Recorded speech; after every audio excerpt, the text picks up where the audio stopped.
continue to do that, then and have a better read on the meta, then they will just be a successful team. Want to see what their response is to the Annie here, though. I mean, Immortals slamming the Annie. I feel like Blue plays a lot of Annie. Huge fan of it. Yeah, I mean, he even joked in the 1v1 when he lost Vel'Koz that he's just going to play Annie every game. Yeah. So I don't know why. The team definitely loves Annie, and Kenvi loves Sejuani, so that makes the takeaway make a little bit more sense by Golden Guardians. It's a takeaway, but it also, I think River is really happy playing Sedge because it allows him to affect his lanes depending on what lanes they want to pick. And obviously, as I mentioned previously, they brought out the Varus yesterday. Not a huge shock to see Stixxay back on that's that. going to be Static Shiv, Nashers. You don't know that. Some people still go Pen. Tactical went Duskblade yesterday. Yeah. But I really do feel like, especially now that they have enough physical damage with the Jace mid, Static Shiv, Nashers, Two Pen champions. Why Omnivamp not? item. Both Duskblades. You're wrong. It's not what they're doing. I hope I'm wrong. I did not like the poke one. I think it makes more sense so far what we've seen out of Immortals. There's not like a super beefy jungler combined with a super beefy top yet. Yeah. I think that's where I do think there is some build flexibility for the Varus in the meta, even though Shiv is very strong. If you're going to need to melt through health bars and you can't just poke through them or something, that's where I really do like the Shiv. But if they're really squishy, you know, you can still go Pen. I'm really interested in the Sejuani from the side of Golden Guardians because, like, it feels like Golden Guardians, once again, they're on red side. They're probably going to be giving top lane counter pick there to Licorice. And with the Yone game that he played pretty recently, that is going to be really difficult for Solo to deal with because, generally speaking, he's going to be on a weak side duty. And if you're dealing with Sejuani, Renekton, or Sejuani, Yone, something like that, you're just going to get picked on the entire game. I'll preface this by saying I absolutely think that River's going to be playing the Sejuani, but of all teams to try the top Sedge flex, I do think Golden Guardians would be like first in line. All right, that's an NA Jace, baby. Let's be honest. Licorice is going to take that top.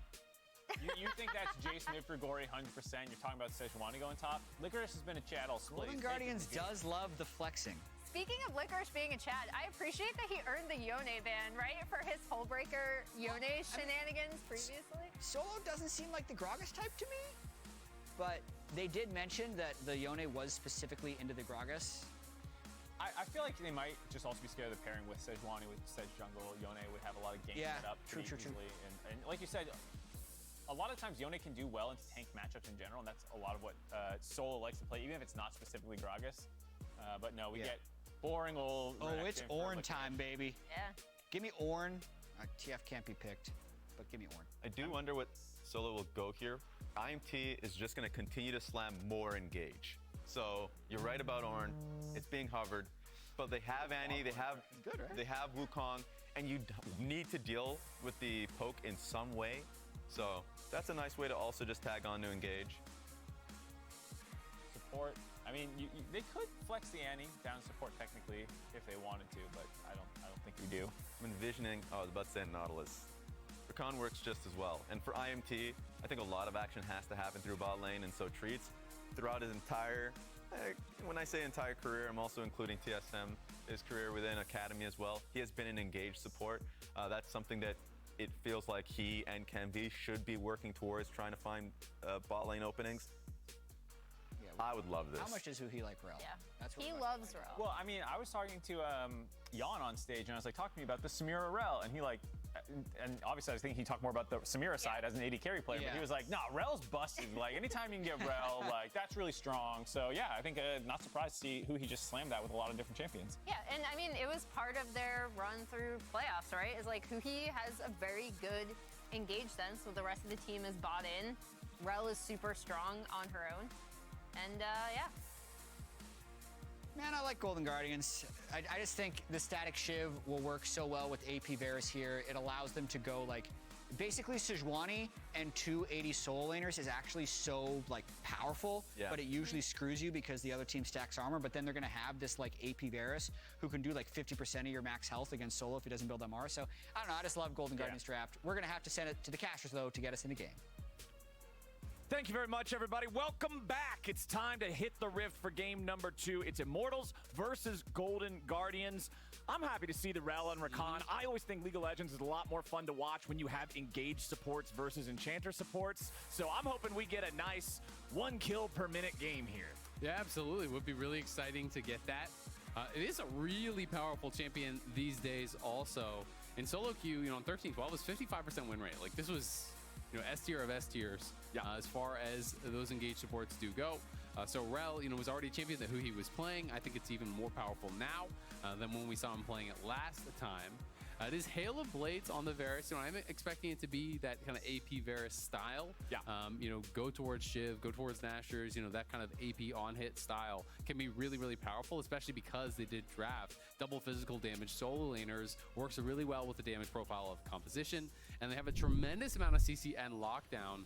And if you've played against AP Varus, if you get locked in place, if he hits that Q after you get tagged by the ulti, like, you are just toast. If you're a squishy, you're instantly dead. It is really terrifying when there is so much setup for the Varus ultimate, because Rel can set it up, Sejuani can set it up. You have point and click stun from the Renekton as well. There's all of these tools to really enable that Varus and to make sure that you are landing these skill shots, which is what it's all about. So going to be an interesting one. Some explosive engage, of course, on the other side as well. You've got Warren, Wukong, Annie, and Rakan. So this is going to be a real messy one. I do think. And when these kind of drafts, if one team starts winning, they often start winning really, really hard, because there's not like a massive fallback plan, I think, for either side. It really is, about those initial engages. Well, I mean, you look at everybody on Immortals' team. Annie wants to engage and go in. Wukong, engage and go in. Ornn, engage and go in. Rakan, engage and go in. Aphelios, throw a big ball of light at them and then stand 500 meters away with your sniper rifle or whatever you have at the moment and support them. Yeah. So I feel like it's just throw the kitchen sink at them for IMT, and that's the other side of the coin here for Stixxay. Yes, if you catch somebody out, you're going to be feeling like the cannon. If you get caught out, well, you're dead. Yeah, you are getting hit by the cannon. So that is going to be what both these teams are dealing with, absolutely. Gory, I think, has been one of the best mid lane Jaces in the league since he has joined. Really has been such a pleasant surprise and one of the best imports I think we've had in this league in quite some time. Jat having that hot take that, Mortals would finish above Golden Guardians. And Golden Guardians are not off to the best of starts, but would love to win here and move themselves both above Immortals, but also, more importantly for them, above that 50-50 mark. Because I still think they've never once actually finished above 50-50 in the regular season, right? Because again, it's always been 99. Towards that end of last season, things kind of fell off, and this is really rough. Treats having to flash there. You get the early level 2. It's just not a mistake you ever want to see, at this level. Right. You have to count the minions. You have to play with respect to that. Potentially thinking he could get like a Targon's proc or something to hit 2 there. We didn't see what the engage kind of happened from. But we did see the fallout of that, and it is the Ignite traded for the Flash, plus an HP advantage gained by Stixxay and Huhi. And it's just really tough laning against Varus as is. He is one of those really strong early laners, so you have to play with respect to that. Yeah, Golden Guardians happy with the way that bottom lane is going here nice and early. It means that once they can crash this wave in and then have it bounce back, hey, maybe you have a setup from a good follow-up played in from a gank or a roam. You can see all 3 lanes right now as there's push for Golden Guardians in all 3 of those lanes. Makes it pretty easy for the Sejuani to do whatever he wants in the jungle. You can see him hanging around the top side as he wants to shadow Licorice, getting this wave shoved up. Just make sure that Kenby isn't coming up here trying to punish the Croc for the early control over the top side. Now, do they actually want to go for the dive here? River's going to start it off with the Arctic Assault. Buffering through it with Licorice's stun. Solo tried to flash away back underneath the turret. Had to be a flash from Licorice. They used the flash for both him and River to get Solo. They get it, but it's still a 1-for-1. Yeah, but it is first blood for them, and they do deny some of those minions. So at the end of the day, I'm going to call Worth on it. That could have been a little bit cleaner, but he couldn't actually get the auto after that permafrost, had been applied from River, so he couldn't actually get that proc of damage, which is quite a bit of it. And I don't think he got the aftershock damage either. So maybe there's a way they could have played it out a little bit differently where, he's kind of in dealing a bit more damage before tanking that tower to try to finish it off. But, he pulled aggro, and then River's kind of just standing right at the edge of the turret so he can take maximum shots. but it just took Licorice a little bit too long, obviously, without having that buy to be able to get a kill. Oh, they're looking for a repeat here, and this is devastating. If you die again after having TP'd back, oh, this is tough. Yeah, there it is. The flail connects. Nope, Solo gets away back underneath the turret. Yes, he takes a chunk of damage, but he's doing all right. He's level 5, Licorice only level 4. So Solo will maintain his position here in the lane. Because River had to walk through the turret to make the gank happen when there were no minions, it means that he can't try to come back again. Gory with a nice accelerated shot blast there from out of vision to chunk Bolulu down very low. And now the Annie's got to be respectful. Yeah, and he kind of just put it between multiple minions there. Now Kemby coming up top to cover. It's always risky, you know, if you try to actually get that demolish proc, Ornn can sometimes just stun you on the tower and then AoE the wave, and then all of a sudden you are looking like a fool. So have to play with respect to that. It's always so tempting though to walk up and get the demolish proc. It's such a dopamine rush when you get that proc and you get a plate. So you can fall prey to it. Those little rocks going dink donk dink. You gotta keep them going. Yeah. You can't let the little rocks stop. It's not an option. Those things are very they can betray you. It's the Lee Sin Q for everyone. It's just counting down sometimes to your own demise. Yep. But he doesn't fall prey to it this time. Licorice playing with respect towards that Ornn. Golden Wiser Guardians man than me. Yeah, I mean, hey, most times I I'm die gonna for take those every time. The little rocks dinking and donking down. Golden Guardians going after the first Drake of the game now, too. Very early first Drake, and it's an ocean. Man, you want to talk about how annoying Varus and Jace and these types of champions can be in lane. Yep. It's even worse when they have this extra early power, and it doesn't look like anybody from IMT is going to be ready to deal with them. So there it is. Golden Guardians before 6 minutes into the game. Ocean Drake. Yep, absolutely. Going to be feeling really good about that. Utilizing that prowl they have from the Varus. Gory having to be a little bit respectful here. We'll have to back it up, but Huhi now is covering him. And Gory can clean out this pink ward, move back in towards mid. We'll see Bolulu, how he's going to want to play with his ultis. He is playing Airy. He's not actually playing First Strike, which is what we see so often with the Annie. So usually with First Strike, they're just dropping tippers on cooldown, right? Just to actually be able to farm gold, you know, get that push out. Will Bolulu play that a little bit differently, or will he still use the tippers for lane prio? Is kind of the big question for me. Licorice and Solo just continue trading back and forth up here in the top side. Solo hitting that level 7 first makes it difficult for Licorice to be able to trade into him as long as Solo maintains control over that wave, and he's the one killing those minions first, staying slightly ahead of the EXP curve. It reduces the opponent's opportunities to make those trades, decide when he wants to try to chunk him, and utilize that Renekton's early power. So Solo's doing just fine up here. That's kind of Solo's brand at this point. I'll play the tank, I'll sit top, nothing bad is going to happen. The ship does not sink from damage suffered in the top lane when Solo's playing. Yeah, absolutely. I mean, he is really, really reliable at this level. The very few players in the league have been able to really bully him and really take advantage of him. So you know what you're going to get. It is interesting how much River is going top, you know, really trying to keep the Ornn behind. We'll see if they can make it happen here. Yeah, and it looks like they're going to get him. There it is. Glacial Prison. River collects the kill, and he and Licorice are happy to make this one happen. There it is, the demolished proc. There's nothing to respect. The rocks can dink-donk all the way down, and you're just going to get that free money, that plate money. Golden Guardians up 1,500 gold now, thanks to the kills they found in the top lane, as well as the farm leads that they found. Yeah, and we'll have to see what that does really kind of turn itself into, because this kill did go to River. Not that that's bad by any means. He's still tied on farm with Kemby, has made more action happen up on that top side. Renekton gets a little bit of an advantage as well. And we'll just see, you know, if those guys can really make a difference, because it's not as though you're getting your big carries ahead. So we just want to see what they can actually turn that into. Even if Solo gets down a bit on gold, he's always going to have a lot of value in these team fights. Can be starting up the Herald. There is a control ward from Golden Guardians in this pit, so they know that Immortals are going after it. You can see Stixay's walking up through the river, so I believe the Golden Guardians are not willing to let this one go. There's no ult on Renekton or Sejuani, though, so I think this is really risky to actually try to force, but they are moving up, as you say, to try to do just that. That eyeball is Actual open. isn't here, so this is going to be rough now for Immortals. Golden Guardians, they will lose the patience on the Herald, so a slight reset. Gets about 1/3 of the total HP back. Kenvy's still thinking about approaching, but he just eats a shock blast to the face. He's only half HP now, so Golden Guardians ends up being able to just walk in and take this away from Immortals. 2 out of 2 neutral objectives for the Guardians so far. Yeah, nicely done. They just have that move coming up from the Varus, so it's going to be the extra man there.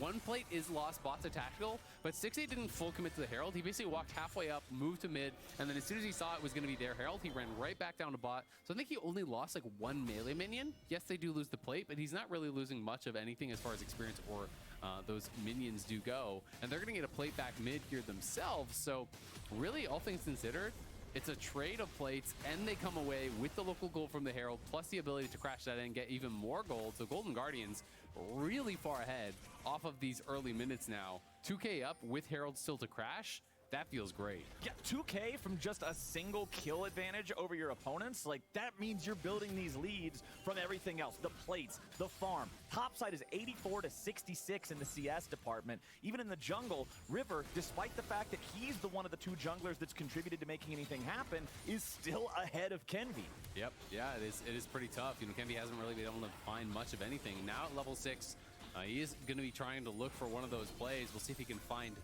something to turn this game on its head a little bit. You know, it does feel like that first round of ultimates that Immortals do pop, they're going to have to get high value from. Yes, sir. They are very ultimate-based comp. You know, you talked about it, all the forms of engage, Ornn ulti, Annie ulti, Wukong, Rakan, everything going to be spent likely at once.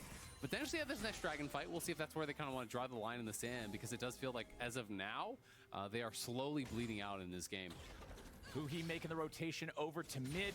He can use the Targons to guarantee that he pops that cannon minion nice and early. If they get this wave shoved up, it means that they'll have extra control to rotate into the river first. But Immortals are the ones who are going to take up that first spot here in the river, clearing out some of the vision, getting ready for the second Drake. It is a Hex Drake.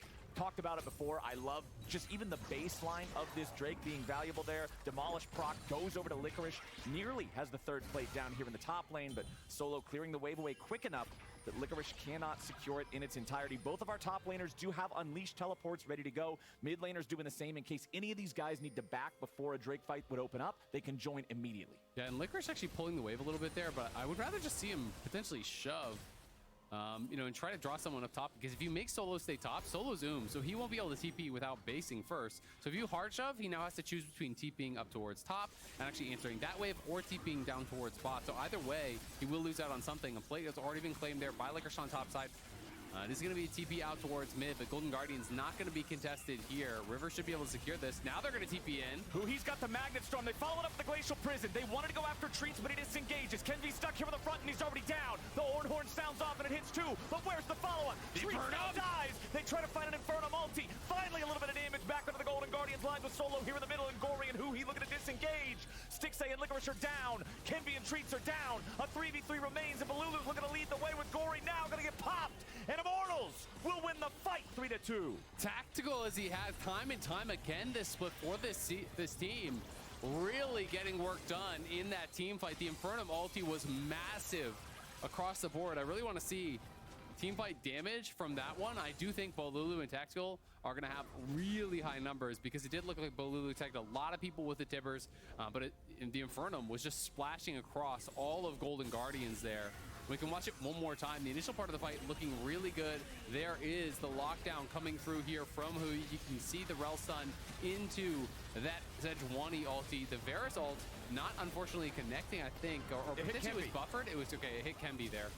But either way, they are able to get that burst down on Kenvi. But look at that, the Infernum across multiple members. Then the Tippers gets dropped onto. They're just locking them down, bursting them down. Solo moving forward though, but is able to flash back out to survive. River trying to finish someone off, and then Gory. This was a pretty bold play, honestly, from Gory, knowing the Tactical is still going to be around. I don't think he kills him, even if Bolulu doesn't flash it, to be honest with you. Bolulu still had a little bit of that shield up. Would have been close, but either way, is going to spend that flash, will survive. And teamfight damage, yeah, no surprise. Hot dog. It is Aphelios topping the table there by a lot. Tactical, it's been Aphelios for him kind of time and time again. Yeah. And when you think back to most of the big moments for Immortals this split, it is him taking over. Well, Kenvi now has to be concerned, because Golden Guardians looking to stop him from taking his own red. Huhi and River are leading the way. Balulu nearly killed back in mid lane. Kenvi has to use the ulti to try to continue the disengage, but Stixay puts an arrow in his back. Golden Guardians gonna find the kill there, but now they gotta be careful. Stixay's down below 100 HP. Gory's made his rotation over. A double kill back to Stixay. Tactical, nicely done there. Trying to use the Calibrum to tag another target. Utilize these Chakrams, find a little bit more of that DPS. Oh. There it is, the long-range shot. Uh-oh. Not quite going to get the Moonlight Vigil. Huhi's still hanging around. Damn, Tactical put that really well. Didn't even have to spend his flash. He was getting max damage there in a losing fight. Getting one back, almost getting two back. Really well done by him. You know, did have that first completed item. Static Shiv done on the other side for his opponent. And Licorice trying to run down solo. We'll see if he can do it. I think he's maybe a little bit short. Yep. Yeah, not quite enough damage. The cooldowns were all spent at that point. You can't chase him underneath the turret. Honestly, if you're on Immortals side, if you're an Immortals fan, it's a tactical game. It's all going to be up to him. Absolutely, it really is at this point. Kenby having a bit of a roughie here, you know, getting burst out here once again on this play. You can see the Everfrost stacked up. They lock him down. In comes Stixxay, and Stixxay flashing in, auto Q, instantly bursted out. But Tactical has just been hitting Q after Q with the sniper form, which is stacking up those chakrams, and that's why I was calling it out. You know, when you get those stacked up, you can really start to get going crazy in these fights. He's just been proccing after proc after proc, knocks down Gory, almost able to even get River here as well as he puts the turret over the wall, gets all of that damage down on him. If River didn't get out there, potentially that ulti might have been enough. Would have been close either way. Well played by the 280 carries. It is going to be a bit of a battle between these two guys. As expected, Shiv going to be going into that AP variant here next for Stixxay. Licorice can just walk this one out, but it is going to be him pushed out of lane at the very least. Exactly. Balulu just looking to take the control over top side, force Licorice away so you can try to put some pressure up here on this turret. Gory putting pressure on the bottom tier 1 instead. Golden Guardians with that are going to claim the first turret of the game, build that gold lead up to 4,500, and you're getting rid of one of those bastions of safety on the bottom half of the map with the Drake being less than a minute away. It means if that fight happens and it goes bad for Immortals, one less place you might be able to retreat to. And they're already 2 dragons to 0, right? So they can be continually working towards that soul here. Definitely don't want the Tibbers to die. It is worth actually a lot of gold, so you want to make sure you're staying far enough away that it'll snap back to you if you're going to walk back in for a little bit of poke. Now the engage. Nice engage. They want to go after Stixxay, but does Tactical have the damage to burst him out? There's Kenby swooping in. He's going to grab the shutdown. Immortals, they utilize both summoner spells from Treats and his ultimate and the Kenby ulti, but they get their target. Stixxay's dead for 20 seconds, and the Drake is live in 15. Yeah, I think this is going to be a tough one to fight for Golden Guardians now. They are still kind of hovering around the area, but for now, it is a push on top side there from Licorice. You can see he is walking down that top lane, and Balulu coming over to answer. We have a Herald drop mid, so going to be looking to try to push out these lanes on the side of Immortals, then move in towards the Dragon, but they have to start it quickly because Stixxay is respawning. They don't want him time to get back. Will the Herald get the charge? Yes. So they at the very least get that, and now they just need to try to burst down this Dragon and then get out, because if Stixxay arrives, they are going to have, you know, some trouble potentially in these fights. And remember, there's no ulti on Rakan, Aphelios, or Wukong. So even though they got the kill on Stixxay, they don't want to fight until those are back up and ready to utilize again. Tactical and Treats, nice sidestep there, getting away from accelerated shock blast. As Immortals continues to exfiltrate, but Treats has been caught. Licorice taking the kill. Not what Immortals wanted there. You got to be careful, man. You know Golden Guardians is prowling around looking for something. I mean, he literally just sidestepped the shock blast. He knew for a certainty that that's where the guy was. You knew that they're on that side of the map, but if the Jace is there, very likely there's going to be others. Yes, you are on the Rakan, so I think he's thinking, oh, I can be a human ward, I'll walk up. But Lulu may look over the wall there. He's 3 stacks on the passive and the flash, so if Stixxay goes forward, he could die. But yeah, I mean, it's just kind of overconfidence, right? You know, I think in his mind, he's going to walk up, he's going to see someone, and then he's going to W over the wall to safety. But who he's engaged was really nicely done. He led with the Q, so he stunned him into the crash down. There wasn't really a window for him to get out, and then during all that, River stacks up the passive. Oh no, Tactical instantly drops and Treats right next to him. That was clean from Golden Guardians, just catching Immortals there when they were not expecting it. Yeah, that was a beautiful engage there. Hui has been on point, honestly. Golden Guardians looking good on these engages, and you can see the amount of burst that can come out when these guys are connecting with all their spells. When the Varus hits full combo, you just go boom. Like, you are just absolutely erased in some of these fights. And that was the flash off of Tactical as well, which is going to make it really hard potentially in these next fights, right? Because right now he has no cleanse. That'll probably be back up before he fights again. But even with that, if you're getting flashed on by River, by Licorice, by multiple people, not having that flash, you're not going to have any way to reposition because he doesn't have the Gale Force stun, and there's no sort of defensive support to keep him safe. It's going to be hard for them to fight, honestly, for the next 5 minutes. It's going to be hard for Immortals to fight for the rest of this game. It feels like 6,500 gold, man. Like, that is not a negligible lead 19 minutes into the game. These guys are slamming their face into a brick wall right about now. You would hope the Tactical could be the wrecking ball, but everybody on Golden Guardians just so far ahead now. Well, and this is kind of the problem, right? We've seen this a few times. You know, Blue does like the Leandry's build. There's nothing wrong with it by any means. But when you go Leandry's, when you go these kind of defensive boots, you are having less of a threat of like 100-0 on a squishy. Yeah. And Annie doesn't really function well fighting front to back either. So, you know, in a couple of these games, we've seen Bolulu in the similar position where people are just going to ignore him and run a Tactical. And if Tactical is not free firing, they just don't have enough damage left in the team, right? Your jungler is not in a great spot. Like, he's behind, your mid lane is behind, and is going for more of this kind of lower burst build. So it's really all on Tactical, which makes the job pretty easy, I think, for Golden Guardians to just throw everything at him. Gory getting caught out now. Bolulu, he might not have a max damage build, but he's got more than enough to kill a Jace that's caught out of position like that. Gory definitely shouldn't have been there. Yeah, Gory pushing up a little bit too far. Great TP there. Will catch him by solo. Doesn't look like it's going to be anything more than that, though, because they need to respond to Licorice on this bottom side. He is pushing up on that tier 2. The farm will be collected by Tactical, so we'll be able to keep that tier 2 alive. But a lot of chip damage put on it. And Licorice potentially could try to take this red away. I think he's going to feel that maybe a bit too greedy, but we'll see if they can get double red. It's always nice to be able to deny that. Yeah. Well, with the Blast Cone there, he feels safe. Even if Yeah. someone comes, he should be able to just dash the Blast Cone and get out. So I think he's chilling. there we go. Red secured. Bolulu's going to show up just in time to see the orb sitting there. That They're looking for unfortunately is not Tactical. for his team. He's going to flank Tactical potentially here. Yeah, who he just went over the wall. Spotted, though. Licorice spotted out, so this shouldn't turn into a whole lot more. I would expect Immortals to disengage from this. Yeah, you don't want to be walking up with Renekton behind you. That is terrifying. And as soon as that Vision Plant was hit by Bolulu and spotted out the Renekton, Immortals are going to back it up. You're not going to be risking getting flanked here by Licorice. That could be game ending. If you die right now in mid, they would take Baron, and that is the end of your hopes in this game. So it's going to be up to Tactical. Second item is completed. He has the Gale Force now, and the Flash is coming off of cooldown here in about a minute and a half or so. But Golden Guardians are just trying to push the pace. They want them to come, and they want to try to punish this missing Flash. There is a good ward here, potentially 4 TP available as well. You can see this pink ward on the minimap, as well as a ward over there. So a lot of wards to TP to. Yeah. This one's early, but they can just go on Licorice. That was... Licorice is ready to try to enter the fight. Can be popping the ulti here nice and early. The Baron's down to 3K, but now they're ready to fight. Treats is killed as soon as he tries to go in. Who he drops the Magnet Storm on 2. Can be has to pop that stasis to stay alive as Licorice looks for Tactical, but he won't find enough damage just yet. Solo with a re-engage right back on the river, and Tactical has the damage. Golden Guardians are in trouble, and the Orn Horn sounds off. Flash from Licorice and Stixay both to try to keep themselves away as Solo continues pushing forward. Bolulu right beside him. They want Stixay. You take out the Varus, there's not a whole lot of damage left. Licorice still prowling around looking here. Tactical goes forward, using that Gale Force. Keep in mind, he's got the lockdown there. Oh! But Stixay beautifully fires back, takes Solo out. Gory and Huhi coming around from behind.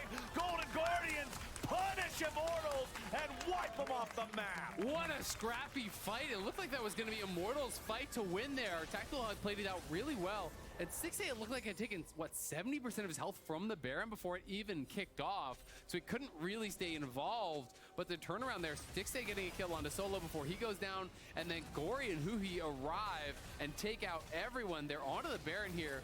This is going to be a slow kill, but there's no one from Immortals to try to contest. So it should go down here. I mean, Treats can try to poke and What are you prod. talking about, man? Rakan's right there. He's going to hit him with the Gleaming Quill. Whoop! Throw it over the wall. Just, It's going to do like 80 whole damage. yeah, I mean, may as well. You know the game is pretty doomed, so may as well at that point. 9,000 gold and Yeah, Baron. 22 that's minutes in. rough. That is real rough.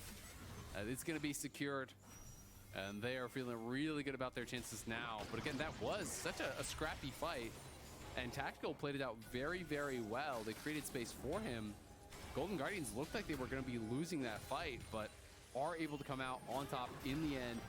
And Gory getting in on top of that AD, that missing flash did end up really punishing them.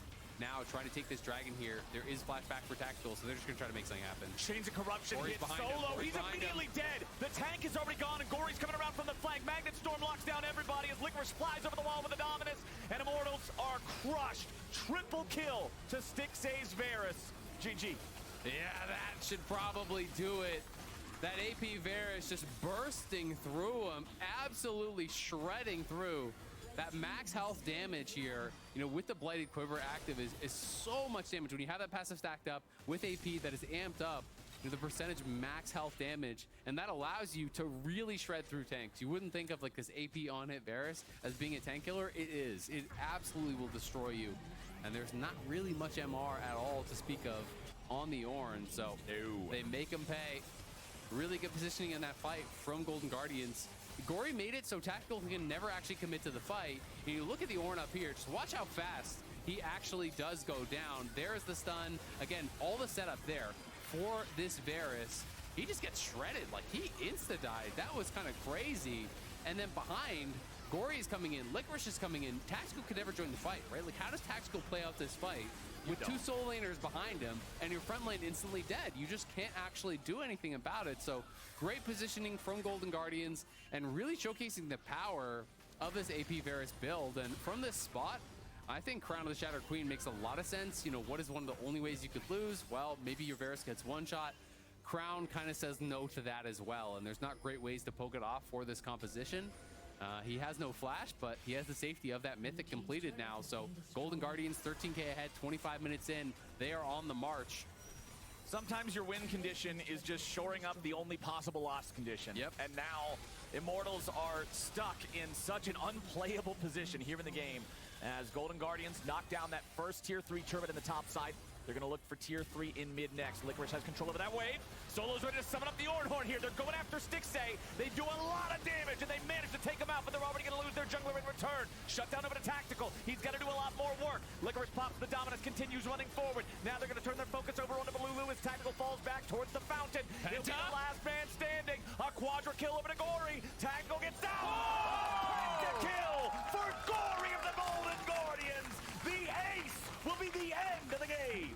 What a way to close it out. Gory comes up huge. They do take down Stixay, but it is the Jace in the mid lane that makes them pay. 5 kills, all in his pockets. Another win will go their way. Golden Guardians with a 15,000 gold lead at 26 minutes, 23-10. They'll take the dub and take down Immortals. And they crushed Immortals here today. Another fast one. It has been a split of fast games. The analysts were talking about it, how this has been the trend around the world. When you get ahead really big. And Golden Guardians showed us exactly how to snowball a game, taking those early objectives, setting up really well for the fights, showcasing the power of this AP Varus. And honestly, the engages from who he